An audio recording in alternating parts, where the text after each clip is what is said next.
Sir देखिए, हमारी अगर झुग्गियाँ टूट जाएगी तो हम मतलब मर जाएंगे सर। मर जाएंगे क्या कि हमें हमारे पास कोई ना किधर में जगह नहीं है सर। दिल्ली में पूछ दो, कोई ज़मीन नहीं है, जगह इतनी, सिर्फ यही है झुग्गी जिसके सहारे में हम पड़े। और हमें प्रधानमंत्री ने बोला था कि जहाँ झुग्गी वहाँ मकान, हमें मकान दीजिए, पुनर्वास दीजिए सर। ऐसे सरकार तो हमें ऐसे ही मार दो सर। हम हिंदुस्तान के रहने वाले, कोई बाहर के रहने वाले तो नहीं, पाकिस्तान के तो रहने वाले नहीं हैं। हम जाएंगे तो कहाँ जाएंगे। सुप्रीम कोर्ट का फरमान आया है, रेलवे बस्ती के साथ जितनी भी लगी झुग्गियां हैं उनको तोड़ दिया जाए, उनको खाली कराया जाए। विस्थापन का कोई जिक्र नहीं है कि जो लोग यहाँ रहते हैं वो कहाँ जाएंगे। तमाम सरकारें आती रही, वादे होते रहे, लेकिन वादे की हकीकत क्या है वो ये टूटी हुई झुग्गी, टूटा हुआ घर, टूटा हुआ सपना बता रहा है। कितने दिन से आप रह रहे हैं यहाँ पर? बाबू जी मेरे को यहाँ पर 40 साल हो गए सर जी। 40 साल से यहीं पे रह रहे हैं, यहीं पे जूता पॉलिश का काम करके खाते हैं। पिताजी थे पहले प्लॉट में जो पत्थर भी फोड़ते थे यहाँ पे, पिताजी गुजर गया, माँ बाप गुजर गए सब, और यहाँ पे रह रहे। बाबू जी हमारी झुग्गी की तोड़ दी यहाँ पे। ये झुग्गियाँ बहुत पुरानी है सर, मतलब हम बचपने से यहाँ पर आए थे, कम से कम 95 से यहाँ पर आए थे हम सर।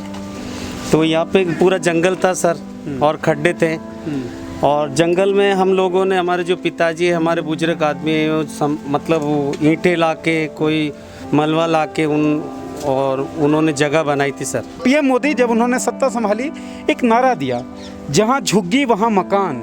लेकिन अभी देखने में आता है जहां झुग्गी वहां जेसीबी या फिर वहां बुलडोज़र, जहां झुग्गी वहां मलबा। अम्मा आप जानती हैं मोदी जी कौन है? जानती हूँ, मोदी जी तो जानते हैं। कौन है? प्रधानमंत्री।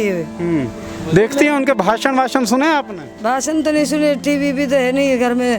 बाकी ये है कि मैं भीख मांग के कुछ गुजारा करके मैंने घर बनाया था बच्चे के लिए, वो सब तोड़ दिया। अब मैं तो धूप में पड़ी रहती बुढ़िया। प्रधानमंत्री जी ने बोला था कि जहाँ झुग्गी वहाँ मकान। अब ना झुग्गी है ना मकान है, कोई मतलब ही नहीं है, ना खाना है ना बात है। सब आते हैं, वादा करके चले जाते हैं, वोट लेके चले जाते हैं। अब काफ़ी आदमी की झुग्गियाँ टूट गई सर। 10 आदमी के मैं एक घर झुग्गी के अंदर कैसे डालूंगी बेटा मैं। इसीलिए मेरा कोई कमाने वाला नहीं है, कोई खाने वाला नहीं है, मैं खुद गरीब हूँ। मेरा भीख मांगने के लिए जाती है तो बुढ़िया 200-150 रुपये कमा के लाती हूँ।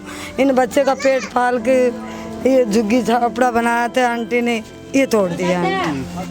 पुल के नीचे में पड़े और रोड के किनारे में पड़े थे, लेकिन एमसीडी वाले आए सर 5 बजे, 5:30 बजे शाम को आके उन लोगों ने पूरा झुग्गी को बुलडोजर लेकर, पानी का मौसम था और बारिश बिल्कुल इतनी हो रही थी कि पूछो मत सर। उस टाइम में हमने बोला सर 1-2 दिन का मोहलत दीजिए, ताकि बारिश बंद हो जाएगी तो पब्लिक को हम भींजेंगे नहीं, जो बच्चे हैं बीमार आदमी है वो भींजेंगे नहीं।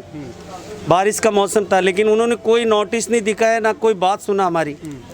आती बुलडोजर लेकर सारी झुग्गियाँ तोड़ दी सर। कितने सालों से आप रह रही हैं यहाँ? मेरे को तो बहुत काफ़ी साल हो गए यहाँ पर, तो 40-50 साल हो गई मेरे को तो रहते। 50 साल में क्या कोई ऐसा नहीं आया जिसने आपको बोला हो कि भाई आपकी जो झुग्गी है वो हटा के आपको पक्के का मकान दिया जाए? क्या था, केजरीवाल ने बोला था बाबूजी।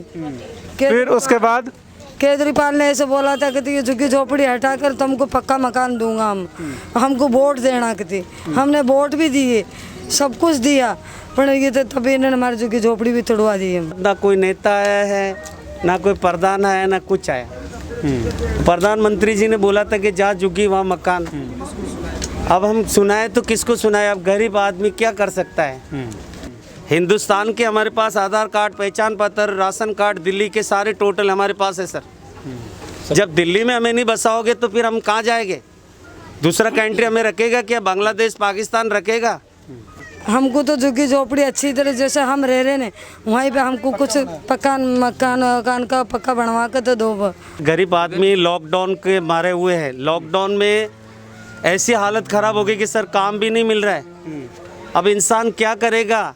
एमसीडी वालों भी आते हैं, कोई कचरा साफ नहीं करते। हमारे गलियों के अंदर ना पाइप है ना बात है। बारिश के मौसम में इतना पानी हो जाता है सर। सीवर हमारा ब्लॉक हो गया सर। रोड भी हमारी कोई पक्की नहीं है, जैसे भी है कीड़े मकोड़े की तरह ज़िंदगी बसर कर रहे सर हम। लेकिन सरकार तो एक तो कोरोना मार रहा है और एक सरकार मार रही है। अब गरीब आदमी जाएगा तो कहाँ जाएगा, आप ही बताइए। सिर्फ सरकार के पास जाएगा, सरकार भी नहीं सुन रही तो इंसान क्या करेगा, आप ही बताइए सर। ये तमाम लोग, तकरीबन 5,000 लोग इस बस्ती में रह रहे हैं।